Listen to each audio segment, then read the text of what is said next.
Feel the power of the heart letters and unlock a new layer of the holy text in just 5 minutes. Assalamu alaikum. Welcome back to Learn Quran. Today we add JazākAllāhu to your alphabet. First J.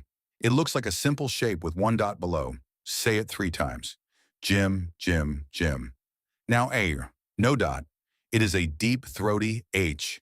Keep your throat tight and try this. Fog a window with your breath. Feel it, hear it. Lastly, he, 1 dot above.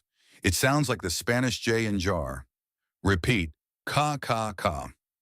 Notice the difference between each. Each dot marks a unique sound. Remember the positions, below, none, above. Let's see J in action. Jiddun, meaning great. Notice the dot below. In Aish we have Hijj, pilgrimage.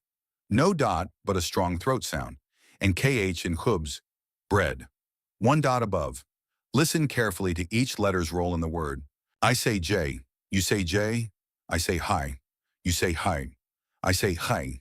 You say hi. Keep repeating until you feel confident. Great job. Keep practicing and you'll master them in no time. You just learned JazākAllāhu. Tomorrow you'll meet D and the, a pair where one hisses. Subscribe, practice tonight, and let the heart letters guide you in reading the Quran.